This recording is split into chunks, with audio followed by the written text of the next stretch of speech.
1, 2, 3, Harold and Brad. Windy City Filmmakers, Harold and Brad. Windy City Filmmakers, Harold and Brad. Da, da, da, da, da, da.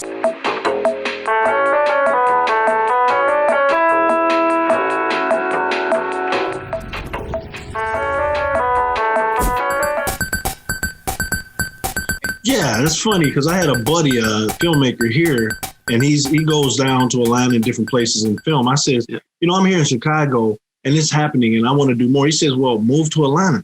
I was like, Atlanta? No, there's so much going on in Chicago. Why would I leave that? Because for years and years, people would get wings and go out to LA, go to New York, back and forth. And I just never had that motivation to go anywhere. I says, if I'm going to do it, I'm going to do it here. Do it here. And it's happening. Dennis, one of the great things, the last meeting I had with the president, DePaul, he said, Alex, we're getting more East and West Coast people coming to Chicago to go to school, film school. No doubt. Now that is success, because that is what you said was right. What happened here is you go to Columbia or wherever you go, you graduate. Where do you go? I'm going to LA. I'm going to New York. There's nothing here. Now they're staying here, and not only staying here, Bob Teitel, the producer from Barbershop, Men of Honor, he's done a million things. He just moved back to Chicago. Okay. He's going to open up an office by me now. Nice. Wow. He says, I'm done with LA. I got to go back home.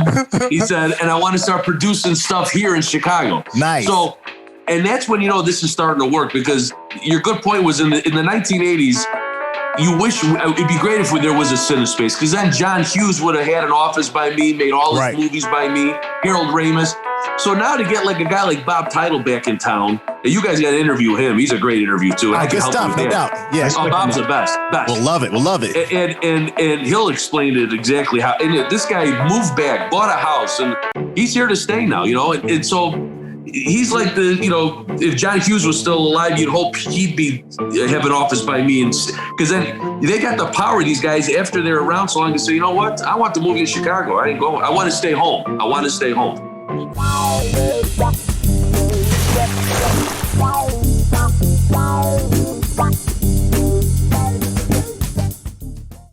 And what's funny? I move around and go to events, talks and things like that.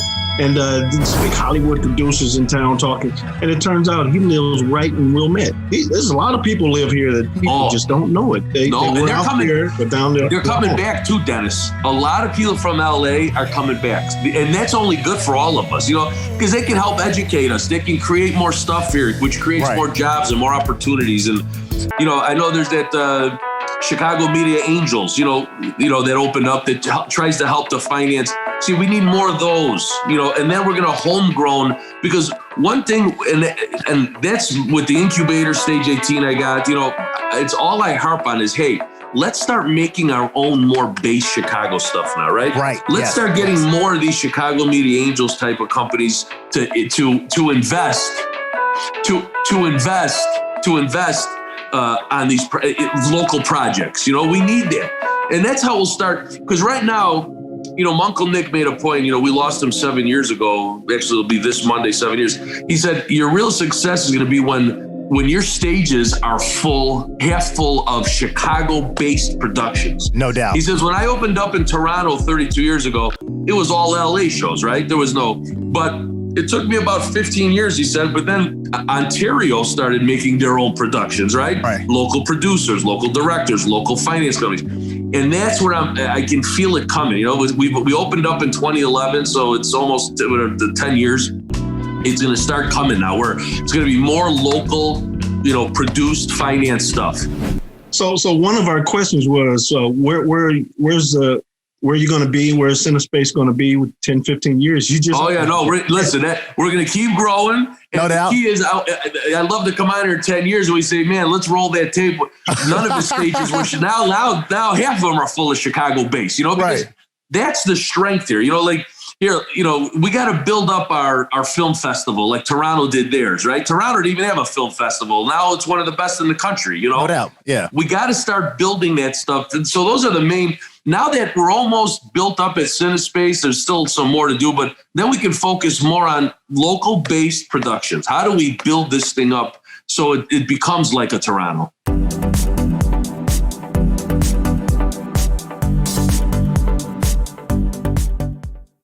So what is a typical day? You kind of touched on it, I guess, but what's a typical day like for you? Like, especially before everything hit. two words, fucking crazy. I love it. It's been done. Right. I mean, yeah, one thing with this business, and Dennis, you don't know. It's 1 minute there's an issue here. Next minute you need this. The next minute, I mean, you're constantly going, man. I mean, there's no, it's not a clock in 9 to 5. I mean, if somebody's filming on stage 12 and all of a sudden there's a roof leak, well, that's my problem, because if they stop filming,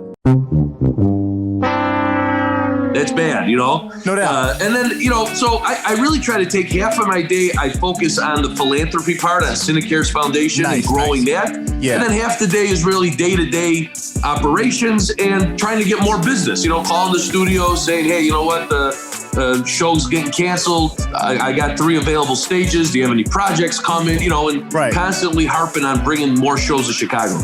Yeah. You're like the president. The president has fires to put out everywhere, all over the world. That's what's going on, right? Exactly. I love going to work every day. That's great. I love talking to people and really, again, because this whole thing happened from an uncle that loved me and wanted to help me and really pretty much saved my life.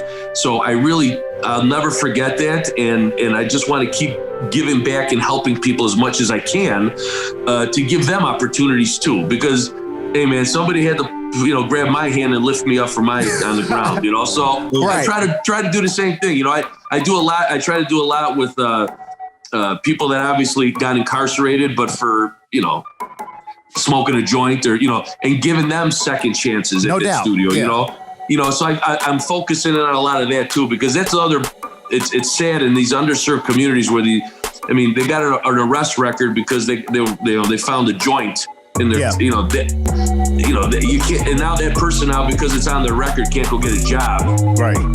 So now what's that person going to do? He's going to go back to probably doing something he don't want to do, but he's got to feed himself. He's got to eat. And so, and again, it goes back to the core. You got to somehow work with those, people that they have a little scratch on their record, but they weren't, they weren't, it's too minor of a citation that all of a sudden that individual cannot go get a job now. That's not fair.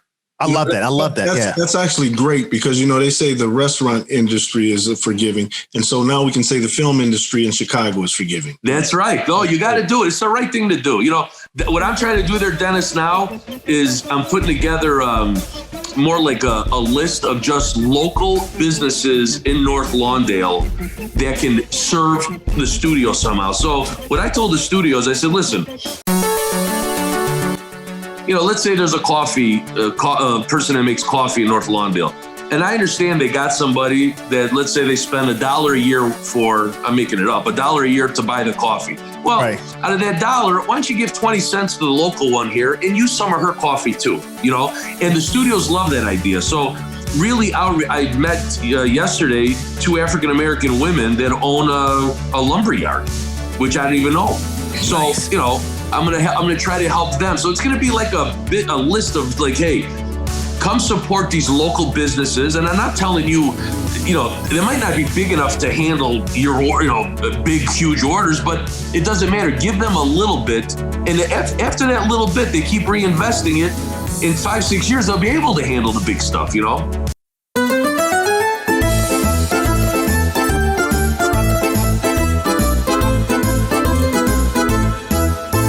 Now you also, like you said, like there's an animated animation studio on Cinespace as well. Yeah, it Draw 321. They do animation. Yeah, and we got a lot to see. We've made that like a little campus. We got Cinelease Lighting. We got Keslow Camera.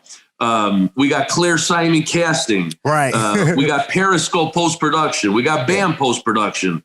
You got DePaul University. We're really building this little campus there, and then you got the incubator, Stage 18. And we're working now with a coffee house that's going to open up a little coffee house on the corner of 16th and Rockwood there. So people can get a coffee, get a snack. Again, I want that more campus feel. I want it to really call it a film studio campus. That's what I want. That's great. So it's like, for example, so if an indie film wanted to rent out a space, they can rent out a space. Yes, exactly. Well, and with the Stage 18, the incubator, we can they have a small stage there. They can let indie people use it, and that's a main focus, is trying to help the indie group grow even more and more and more, because that's how we're going to homegrown these projects. You know what I mean? Yeah. That's how it's got to happen. Documentaries. I mean, Bob Teitel's doing a documentary now on the Jackie Robinson baseball team. Oh, great. And they're going to be doing the interviews by Cinespace. This is the time where a documentary people did for fun. Now you make a documentary, the Amazon, Netflix, Disney, they buy them. They air them.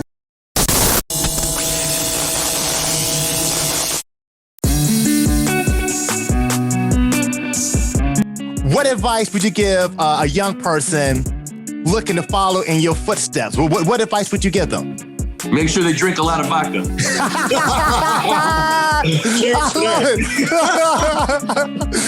Listen, what I tell people all the time? They always say, man, how did this happen? I always tell people, pray a lot, work hard, be kind to people, man. I mean, if there's one thing I try to tell everybody, be kind to people. Doesn't matter race, religion, you believe in what you want to believe in.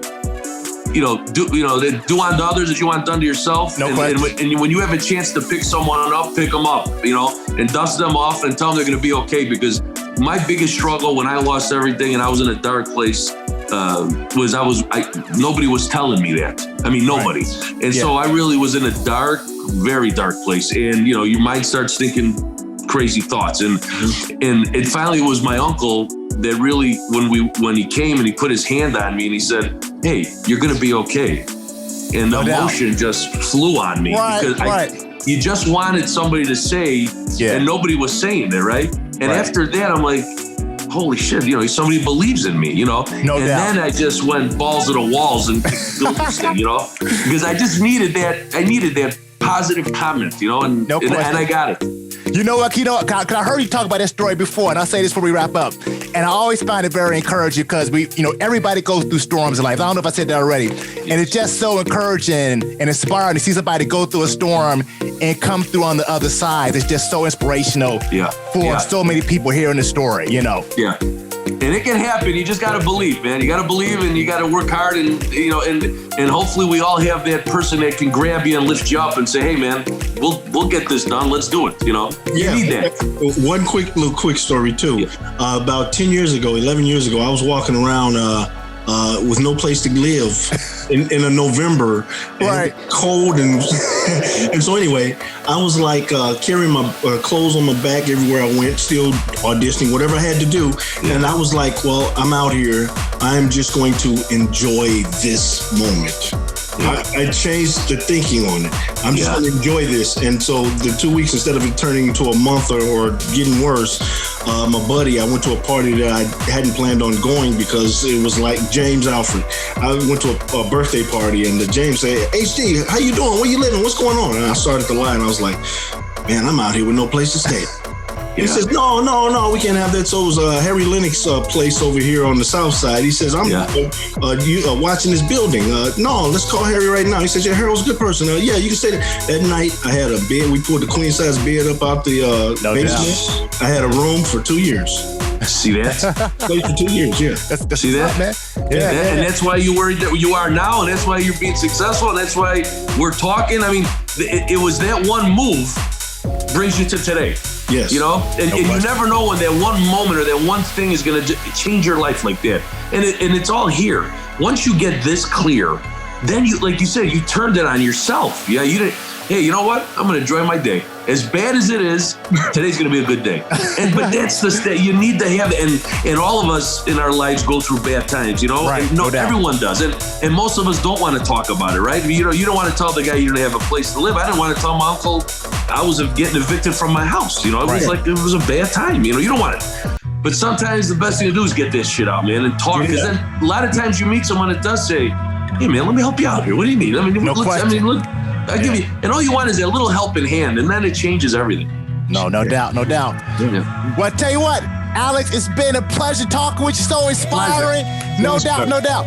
So for Brad Stevens and Harold Dennis, as always, dream big, dare to be great, and we'll talk to you soon. Peace. Thanks, guys. Thank you.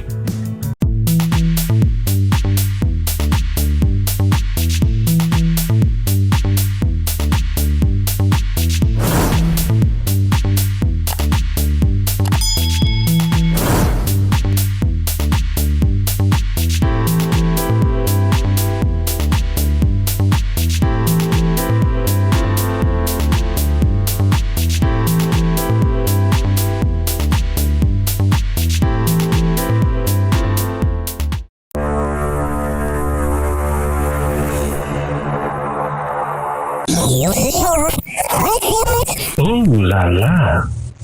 Yeah.